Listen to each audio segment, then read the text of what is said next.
చేస్తాడు క్లాసు, లేకపోతే ఆయనకు అంత ఓపిక లేకపోతే ఆడ ఇంత కూర్చుంటాడు నువ్వు క్లాస్ చేసిందాక, అంతేనా కదా. అట్లా ఇంకా ఆ విధంగా మరి కనుక ఇవన్నీ మొత్తం మీద అన్ని చూసేసినావు, కానీ అన్ని వివరణ చెప్తావు, అన్ని వివరణ చెప్తావు. ఎవరన్నా ఇది చెప్పినా డూప్లికేట్ చెప్పినా ఇది కాదని చెప్పేస్తావు, అంతేనా. ఇది కాదు అది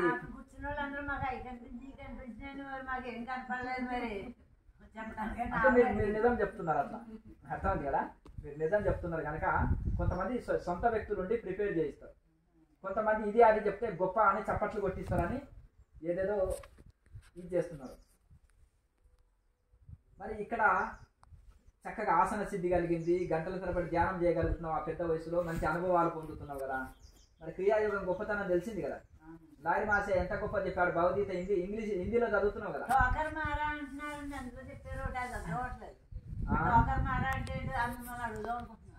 అట్లా అంటున్నారు. అది అందులో టోకర్ క్రియ అనేది సపరేట్ ఉంటుంది, టోకర్ అనేది అది అది వేరే ఉంటుంది. భగవద్గీతలో చాలా సాధన చెప్పేది గురువుని కనుక్కోమంటున్నాను, అది సాధన తెలియదు, గురుముఖంగా తెలుసుకోవాలి అంటారు. గురుముఖంగా పుస్తకాలు చదివి సాధన చేయొద్దు అంటారు లాయర్ మాస్టర్. ఎందుకంటే ఉల్టా చేయొద్దు అంటారు. ఎందుకంటే చాలా మంది ఏమంటే ఇక్కడ అక్కడ విని నాలుక కోసుకుంటే కేచర్ వస్తుంది అంటే నాలుక కోసుకున్నారు చాలా మంది, నాలుక కింది భాగంలో ఏమొచ్చింది నొప్పి నొప్పి మిగులుతుంది, అట్లా ఉల్టా పల్టా చేస్తారు. భగవద్గీతలో శ్లోకంలో చెప్పారండి, క్రియ చేసినప్పుడు 72,000 నాడుల్లో చిద్రాలు ఉంటాయంట. ఆ చిద్రాల్లో ప్రాణం ప్రవేశించినప్పుడు అనేకమైన వాయిద్యాలు ఒకేసారి మోగినట్లు మనకి ఆ సౌండ్ తర్వాత ఒక శ్లోకంలో చెప్పారంటే బ్రెయిన్ లో 49 చిద్రాలు ఉంటాయి, 49 చిద్రాల్లోకి ప్రాణవాయువు ప్రవేశించినప్పుడు బ్రెయిన్ అంతా యాక్టివేట్ స్టిమ్యులేట్ అవుతుంది. అది 49 వాయువులు అంటారు. ఆ 49 వాయువులు స్థిరమైతాయి. 49 ఈ ప్రాణాయామ తోటి ఏంటంటే 49 వాయువులు స్థిరమైతాయి. 49 వాయువులు స్థిరమైనప్పుడు అప్పుడు ప్రాణము స్థిరమవుతుంది. ప్రాణము స్థిరమైనప్పుడు అప్పుడు శరీరంలో ఒక జడత్వం లాగా మొత్తం నిశ్చలం అయిపోతాయి. లోపల ఉండే అన్ని అవయవాలు గుండె శ్వాస నాడి ఇవన్నీ నిలిచిపోయి అప్పుడు క్రియా పరావస్థ లభిస్తుంది అంటారు. క్రియ అంటే క్రియ చేస్తుంటే క్రియ ఇప్పుడు శ్వాసక్రియ ఈ ప్రాణాయామం చేస్తున్నాం. ఈ క్రియ చేస్తే లాభం ఏంటంటే క్రియా పరావస్థ. క్రియా పరావస్థ అంటే ఏంటిది? శ్వాస లేని స్థితి, శ్వాస నిశ్చలం అయిపోతుంది. శ్వాస నిశ్చలమై నిష్క్రియ స్థితి. ఆ క్రియా పరావస్థ అన్న నిర్వికల్ప సమాధి అన్న ఒకటే స్థితి. దాన్ని లాయర్ మాసే క్రియా నిష్క్రియ క్రియా పరావస్థ అని ఎక్కువ వాడతారు పదాలు. సాధకులని క్రియావాన్ అంటారు, క్రియా సాధకులని క్రియావాన్ అంటారు. భగవద్గీత అనేక రహస్యాలు పెట్టారండి.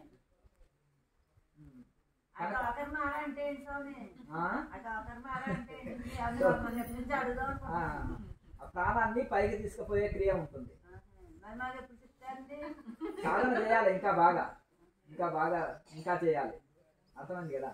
అట్లా అందుకనే మనం సాంగ్ చెప్తలేరు అనుకున్నాం. మా చూసినప్పుడే మన శరీరాన్ని చూసి దాని అవకాశం వచ్చినప్పుడే చెప్తారు మనకి. దగ్గరుంటే ఎన్నో రోజులు సాధన చేసిన లాభం ఊరికే ఉన్నప్పుడే అనిపిస్తుంది. అంటే మీకు సందేహం ఎంబడే తొలగింది అనుకో, ఇంటికాడ ఉంటే చెప్పేటోళ్ళు ఎవరు ఉండరు. ఇక్కడ మొత్తం సందేహం తొలుగుతుంది, వెంటనే సగం బరువు తొలగిపోతుంది. ఇక్కడ ఏముంటే నిర్భయ స్థితిలో ఉండగలుగుతాం. అక్కడ ఇప్పుడు చిన్నపిల్లవాడికి తల్లి దగ్గర ఉన్నప్పుడు ఎంత నిర్భయ స్థితిలో ఉంటాడు కదా. అమ్మ ఎక్కడ వెళ్తున్నావు, నాకు భయం వేస్తుంది అంటే మార్కెట్కి వెళ్ళి కూరగాయలు తెస్తారా ఉంటారంటే లేదు నాకు భయం వేస్తుంది నేను కూడా వస్తాపా అంటాడు. అంతేనా? అంతేనా? సంతోషం. అట్లా ఆ విధంగా సాధన బాగా చేసుకుంటే ఎక్కడైనా ఆనంద స్థితినే ఉండగలుగుతాం. మొత్తం మీద ప్రపంచంలో అన్ని కేంద్రాలని రౌండ్ కొట్టేసినావు.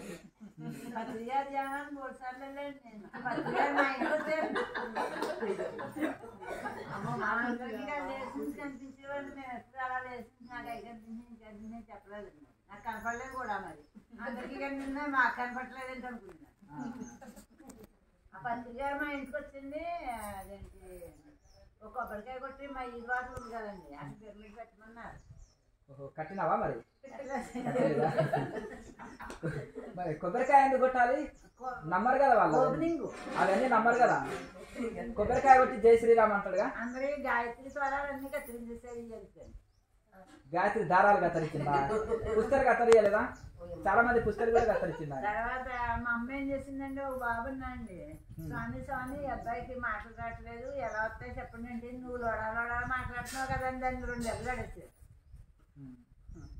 పరిష్కారం చెప్పలేదు, నువ్వు లోడ మాట్లాడుతున్నావు అని 2 దెబ్బలు వేసాడు. లేదంటే ఆయుర్వేద డాక్టర్ అన్న చెప్పాలి, లేదంటే ధ్యానం అన్న బాగా చేసుకోవాలని చెప్పాలి. ఏం చెప్పలేదు, నువ్వు లోడ మాట్లాడుతున్నావు అని 2 దెబ్బలు వేసాడు. అది దాని ఏంటంటే వాళ్ళు శక్తిపాతం ఇచ్చినట్టు వాళ్ళకు. ఆయన ముడ్డి మీద అక్కడ మల్లండి అని ముడ్డి మీద ఒకటి తన్నాడు అనుకో, అది శక్తిపాతం ఇచ్చినట్టు అంటారా. ఒక ఆయన స్వామీజీ అంటుండే కొబ్బరికాయ కొట్టి జై శ్రీరామ్ అన్నాడంట. మరి ఇవన్నీ నమ్మరు కాదండి, మరి ఆ రాముడి పేరు ఉచ్చరించడం ఎందుకు, ఇవన్నీ ఎందుకంటే అది అంతా ఉట్టిదే లౌకికం అన్నాడంట. అర్థమైంది కదా. అట్లా ఇది కనుక ఇంకా నడిచిపోతుంటుంది. మొత్తం మీద అయితే మీరు అన్ని రౌండ్ కొట్టేశారు. కాదు కూడా నవ్వుతుంది చూడండి, బాగా నవ్వేస్తుంది. అందుకని మీ పిల్లలు అంటారు, అమ్మ నువ్వు ఏ గురువు కనిపించినా వదలవా, అందరిని తీసుకొచ్చి పాద పూజలు అంటావు, తులాభారాలు అంటావు, ఓహో సన్మానాలు అంటావు, ఇవన్నీ ఇది చేసేస్తావు, ఇంకా నీకు పిచ్చి బాగా ముదిరింది అంటుంటాము. అయితే మొత్తం మీద ఏం దొరుకుతుందో అని కాళ్ళు బాగా విసికారా, తెల్లారు విసికారా ఇద్దరు. తీసుకెళ్ళేవాడు మమ్మల్ని, ఆయనకి ఎక్కడ కుదిరితే అక్కడ అట్లకాడ మనసు ఆపేసింది, అందరినీ కాళ్ళు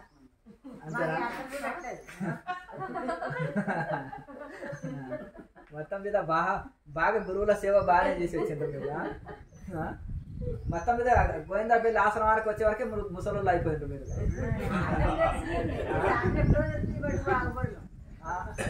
ఏనండి ఈ సాగనే మొదట్లో తెలిసింది అనుకోండి, ఎప్పుడు బడికి ఎక్కడ ఉందో చూడాలి అయిపోతుంది,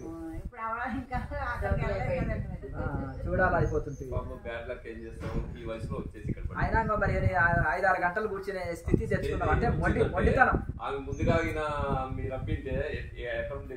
అంటే ఆమె ఆ పూర్వముదంతా తీసుకొచ్చేసి ఇప్పుడు ఒక పట్టుదల ఏర్పాటు చేసుకొని ఇప్పుడు సాధించాలని ఒక గోలు లక్ష్యం పెట్టుకొని ఇప్పుడు పట్టుదలతో చేస్తుంది అనమాట.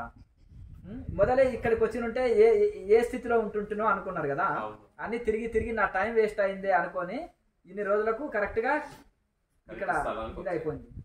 దానికి శాస్త్ర ప్రమాణాలు ఉన్నాయి కదా, లాయర్ మాసే బుక్ చదువుతుంది కాబట్టి ఇక్కడ చెప్పే ముద్రలు, జ్యోతి ముద్రల ఫలితం ఏంటిది, ఇదేంటిది, క్రియా ఫలితాలు ఏంటిది అని చదువుతుంది కాబట్టి ఆమెకు ఆనందం కలుగుతుంది.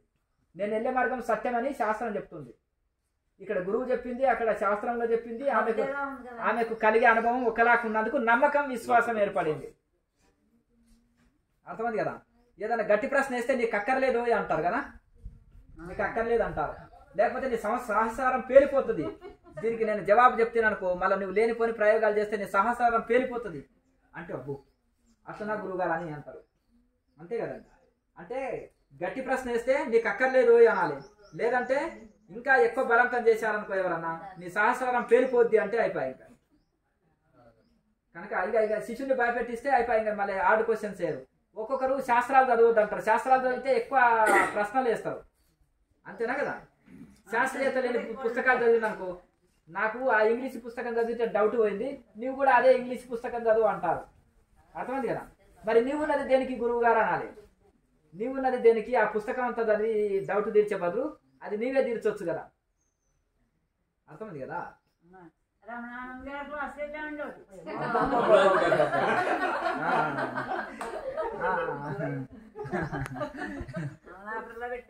అమలాపురంలో పెట్టారా? 11,000 ఇస్తే శక్తిపాతం ఇస్తాను అప్పట్లో. అది ఆ పాత కాలంలో ఇప్పుడు ₹1,00,000 అయింది. 11,000 నువ్వు అప్పట్లో వెళ్ళినావు, కొత్తలో వెళ్ళినావు, అప్పుడు 11,000 ఉన్నది, ఇప్పుడు ₹1,00,000 అయింది టికెట్. అంతేనా. నిద్రేనా? బాగానే గురకబెట్టి నిద్ర పోయినావు. అయితే ఒక పని చేయండి, పాపము కొంతమంది నిద్ర రాక ఇబ్బంది. అమ్మ భగవాన్ క్లాస్కి వెళ్ళాము వెళ్ళావా? డాన్స్ అవి చేస్తారు ఆ?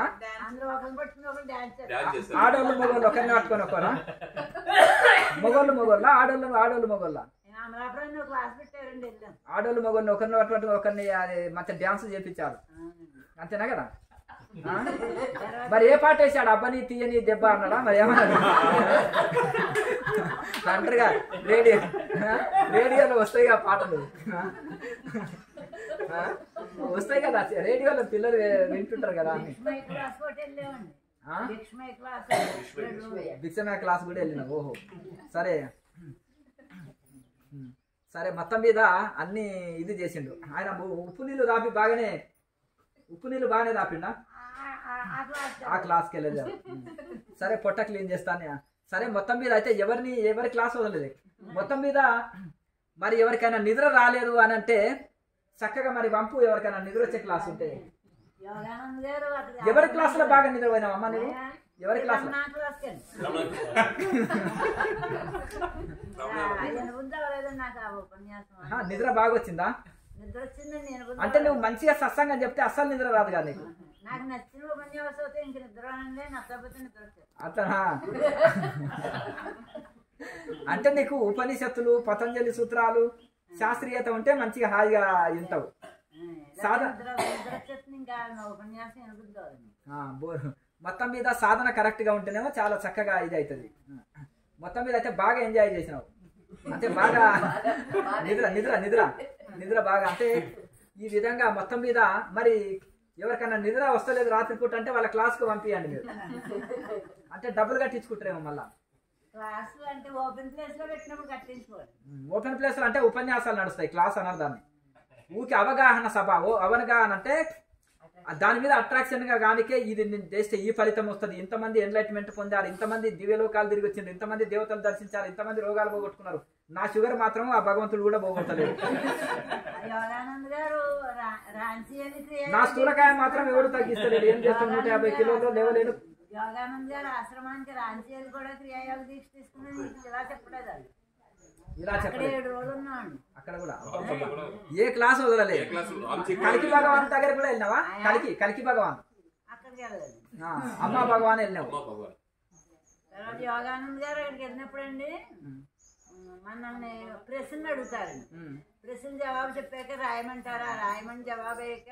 ఇద్దరు గురువులు కూర్చుంటారండి అగ్ని దగ్గర ఇలా అని మన గురువు మధ్యలో ఇలా అని అప్పుడు పెట్టి ఓం టెక్నిక్ హంసా టెక్నిక్ సూక్ష్మ వ్యాయామాలు చెప్తాను ప్రాణాయామం క్రియ మీరు చెప్పిన ప్రాణాయామం కాదు వేరేగా నోటితో గాలి తీసుకోమని అది ఇంటికి వచ్చి చేశాక నాకు ఏమో సూట్ అవునట్టు మళ్ళీ మానేసి అంతేనా మొత్తం మీద మీ సూట్ అయితేనే దాన్ని అవలంబిస్తారు మొత్తం మీద టూర్లు చేశారు యాత్రలు చేశారు గురువులకు బాగానే కాళ్ళు బిసికారు పాద పూజలు చేశారు తులాభారాలు చేశారు ప్రోగ్రామ్స్ కూడా చేశారు కదా కానీ మిమ్మల్ని ప్రచారానికి బాగానే వాడుకున్నట్టున్నారు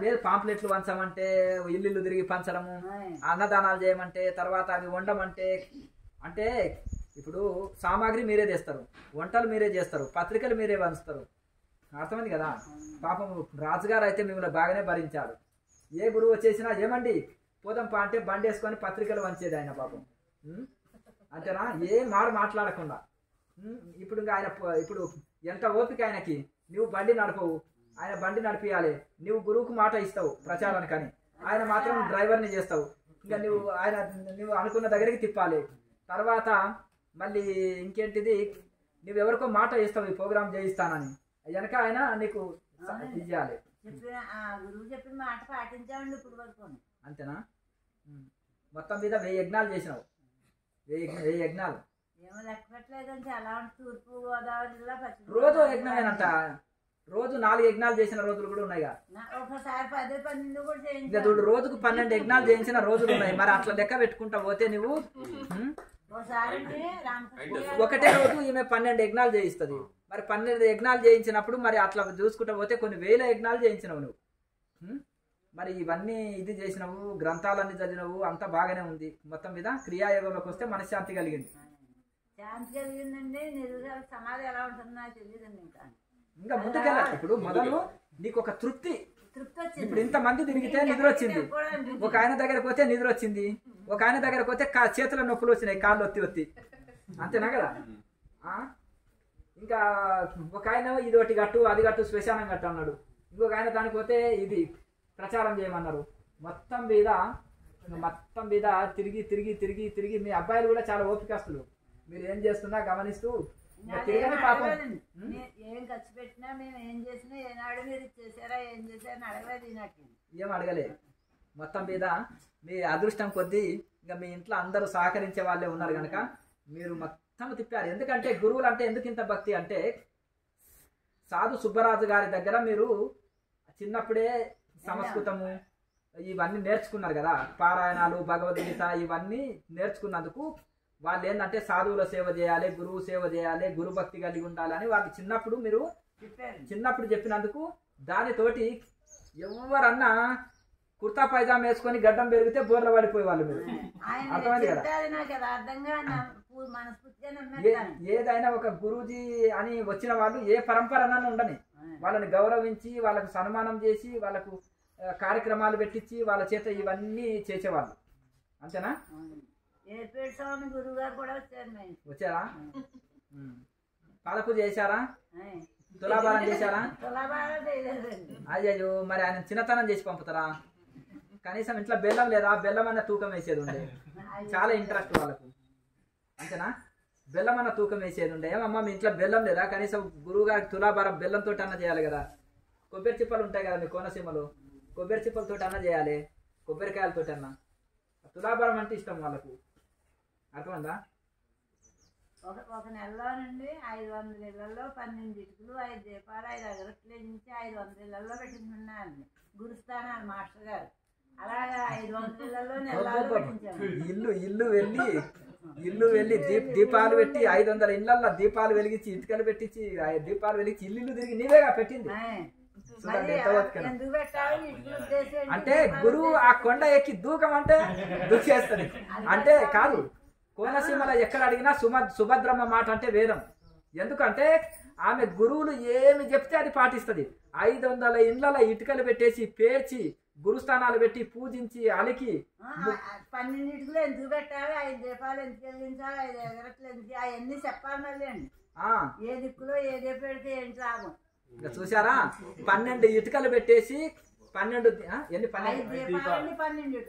ఇటుకలు 5 దీపాలు పెట్టేసి 5 అగరబత్తులు ముట్టించి ఎక్కడెక్కడ ఏ దీపం పెట్టాలి, ఏ దీపానికి ఏ ఫలితం వస్తుంది ఎక్స్ప్లెయిన్ చేస్తూ 500 ఇళ్ళు తిరిగి 500 ఇళ్లలో నెల రోజుల లోపల వాళ్ళకి అన్ని సెట్ చేసి ఈమెనే వెలిగించేసి వచ్చి ఇన్ని రోజులు దీన్ని కాపాడుతూ నూనె పోస్తూ నెల రోజులు 41 రోజులు అట్లాగే జ్యోతుల్ని 5 జ్యోతుల్ని కాపాడండి అని ఎక్స్ప్లెయిన్ చేసి 500 ఇళ్ళు తిరిగి చెప్పడం. మళ్ళీ రంగాపురంలోనేమో 108 కుండీలు యజ్ఞం మీద 500 5 అట్లు అన్నట్ల మీద 5 వేసేసుకుని ఇక్కడ వెళ్ళగాలి. ఈ పని ఏమో మా అమ్మాళ్ళు చేశారు. మేము చూసారా? 108 యజ్ఞగుండాలు పేర్చి తయారు చేసి 108 యజ్ఞగుండాల యజ్ఞం చేసి ఒక్కొక్క దాని మీద 5 జ్యోతులు మళ్ళీ ఆరిపోకుండా దాంట్లో ఆ జ్యోతుల్ని రక్షిస్తున్నారు. నెలలు 30 రోజులు 108 గుండాల యజ్ఞం జరగాలి. 5 జ్యోతుల్ని పోకుండా 108 గుండాల మీద ఒక్కొక్క దాని మీద 5 అంటే ఒక ఇంచెంచుమించి ఒక 100 అంటే ఒక 1000 జ్యోతులని ఆరిపోకుండా దాంట్లో రక్షిస్తుండాలి ఆ గుండాల మీద. అంటే ఇంకా ఈమె ఎంత పరిగెత్తి పనులు చేస్తుందో చూడండి. మళ్ళీ ఈమెకు సేవకులు తక్కువే, మొత్తం ఈమె స్వయంగా చేస్తుంది పని. మళ్ళీ వచ్చిన వాళ్ళకి ఆ నెల రోజులు వండి పెట్టి ఈమె అందరి దినంగా సాయంత్రం 4 గంటలకు తింటది. గాయత్రి కొండాన్ని సావిత్రి పుస్తకం చదవాలి ఈ నెలల్లో. తర్వాత యజ్ఞానికి పూర్ణాహుతి అక్కడ అబ్బన్నీ దానికి గాయత్రి మాత ఎప్పుడో దర్శనం ఇవ్వాలి నువ్వు చేసిన సేవకు. ఆవిడని ఎప్పుడు నేను చూడలేదండి గాయత్రి మాతని. ఏం చూడలేదా? అయ్యయ్యో, నువ్వు మరి ఆయన వచ్చినప్పుడు ఉన్నాడు కదా, వచ్చాడు కదా, శ్మశానం కట్టించుకో అన్నాడు కదా, ఆయన అడిగితే అందులో కూర్చోబెట్టి ఒక్క రోజులో గాయత్రి మాత్రం చూపిస్తుండే. ఇంత భాగ్యంగా ఇంత పోరాటం సాగిస్తా అంటే సూక్ష్మమైనటువంటిది మహాత్మ అంటే మొత్తం మీద నిన్ను మొత్తం మీద ఒక్కొక్క గురువు సుక్కలు చూపెట్టాడు నీకు. అంతేనా? ఇక చూడమ్మా, నువ్వు ఒక 4 గురువులు తానికే పోయి అలసిపోయి ఏడుస్తవి. అమ్మా స్వర్ణగౌరి గారు, స్వర్ణగురు గారు సరే ఆ పోయినా అక్కడికి కూడా ఇది వెళ్ళి ఇది చేసేసినావు అంత ఇది చేస్తే మరి ఆమె కనీసం ఒక 1000 మంది లిస్టు చదువుతుంది. అర్థమైంది కదా. తర్వాత 90 భాగవత యజ్ఞాలు రాత్రి పగలు 7 రోజులు 90 భాగవత యజ్ఞాలు ఒక ఊర్లో 7 రోజులు 7 రోజులు చేయాలి. 7 రోజులు అవుతుంది. 7 రాత్రులు 7 పగలు యజ్ఞం వల్ల ఆ ఊరేపు ఇంకో ఊరాల 90 ఊర్లు 90 ఊర్లు 7 పగళ్ళు 7 రాత్రులు 7 పగళ్ళు 7 రాత్రులు 90 ఊర్లలో 24 గంటల యజ్ఞం. 7 రోజులా ఒక్క ఊర్లో ఒక్క ఊర్లో 7 రోజులు. ఒక్క నిమిషం. ఒక్క ఊర్లో 7 రోజులు 24 గంటల యజ్ఞం. 24 గంటలు 7 రోజులు రాత్రి పగలు యజ్ఞం. అట్లా 90 ఊర్లు అది చేయించింది ఆమె. అందుకనే నేను వేల యజ్ఞాలు చేయించింది అని ఉట్టిగా అనలే. నేను ఉట్టిగా అన్నాను. ఎక్స్రే తీస్తాను. వాళ్ళు 2 ముక్కల్లో చెప్పినప్పుడు ఎవరెవరు ఏం చేసిండ్రు అనేది. అంటే 90 రోజుల్లో 90 ఊర్లల్లా 90 × 7 చెప్పండి. 630. ఒక్కరు చెప్పండి అయ్యా. 630 కదా. 90 × 7 630 రోజులు. 630 రోజులు అంటే ఎన్ని సంవత్సరాలు? 2 సంవత్సరాలు ఆమె 24 గంటల యజ్ఞం చేయించింది 90 ఊర్లల్లా. 90 ఊర్లల్లా 24 గంటల గ్రూప్ రామానంద స్వామి నేను కొనరు అందరూ కలిసి ఒకరి తర్వాత ఒకరు మారుతాం. అట్లా మరి అన్ని దాంట్లలో నువ్వు తిరిగి చేయించడం వలన ఇంకా నీ గృహిణి నీకేం పని ఉంది? అంతేనా? మా అమ్మగారు చేసేవారు మనుషులు ఉండేవారు. మీ అమ్మ మంచి ఇంకా ఇంటి దగ్గర చూసుకునేది. ఈ మధ్యలో ఉంటున్నావు అంటే అప్పుడు నీవు యజ్ఞాలు చేయించడం వల్లనే బిజీ. పని మనుషులు మీ అమ్మనే చేసేది పనులన్నీ. మీ అమ్మ మీ పని మనుషులు చేసేవాళ్ళు. ఇక నీవు పొద్దున్న లేస్తే గురువులు గురువులు గురువులు అనుకుంటూ వాళ్ళు చెప్పిన ఆజ్ఞ పరిపాలించుకుంటా 24 గంటల యజ్ఞాలు చేయించుకుంటా ఇంకా నీ జీవితం అంతా. స్వామి నాకు చదవటం రాకపోతే సాధు సుబ్రాజు గారు హిందీ పాఠం తెలుగు పాఠం 100 సార్లు చదివి 10 సార్లు రాయమంటే అలా చదివేది. నేను హిందీ రాకపోతే 100 సార్లు చదివి 10 సార్లు రాయాలి. అర్థమైందా? 100 సార్లు చదవాలి 10 సార్లు రాయాలి. ఇంక వస్తుంది కదా అట్లా. అంటే మొత్తం మీద ఆ వెనకటి గురుకులాల్లో ఉండే పద్ధతి ప్రకారం ఏమే అంత. అందుకని ఆమెకు సంస్కృతం హిందీ ఎందుకు వస్తుంది అంటే ఇది కారణం. చిన్నప్పుడు కదా నేర్చుకున్నది స్టాండర్డ్గా ఉంటుంది వాళ్ళ చదువు. అట్లా ఆ విధంగా మరి